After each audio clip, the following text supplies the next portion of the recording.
সারা বাংলাদেশে একটা আসনও ইসলাম আন্দোলনের নাই। আলোচনা এসেছে, প্রধানমন্ত্রিত্ব নিয়েও আগে থেকে আলোচনা হতে পারে কিনা, এই ধরনের বিষয়গুলো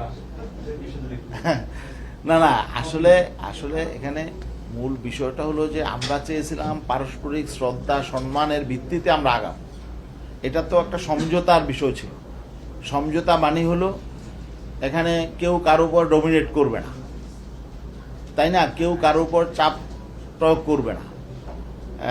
এখন সেটা সেই পরিবেশটা যদি থাকতো, আসন কম বেশি এটা বড় কোনো সমস্যা আমার মনে হয় এখানে থাকতো না।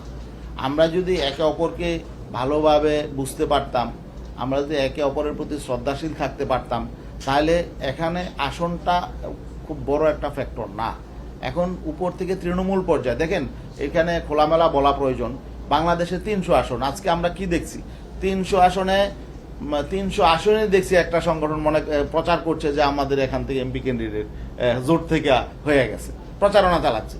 আমাদের গতকালকে সুরার অধিবেশনে আমাদের ক্যান্ডিডেট সবাই বলছেন সকল আসনে যে একটা দলের ক্যান্ডিডেটরা প্রচারণা চালাচ্ছে যে তারা জোট থেকে 12 দলীয় জোটের তারা ক্যান্ডিডেট, এবং মিষ্টি বিলাচ্ছে, বিভিন্ন প্রচারণা চালাচ্ছে। এখন এটা তো হলো একটা দলের ক্যান্ডিডেট বা তাদের ওখানকার লোকাল দায়িত্বশীল, এরা যদি মিথ্যাচার করেন তো এদের সাথে সামনে চলাটা তো একটু কষ্টকর হয়ে যায়।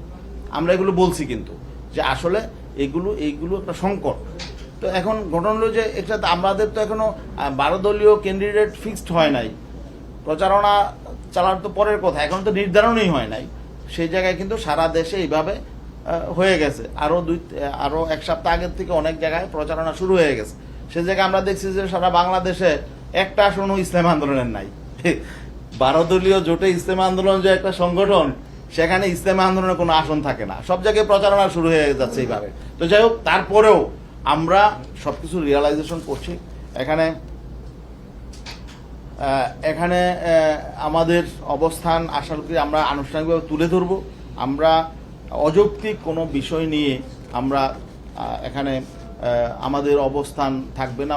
আমরা যৌক্তিকভাবেই আমরা ইনশাল্লাহ আমাদের নির্বাচনী যাত্রাটা শুরু করবো আশা করি ইনশাল্লাহ। এবং আমাদের যারা সহযোগী আছেন, আমাদের প্রতি যাদের শ্রদ্ধা আছে, ভালোবাসা আছে, তারা আমরা একসাথেই পথ চলবো আশা করি ইনশাল্লাহ।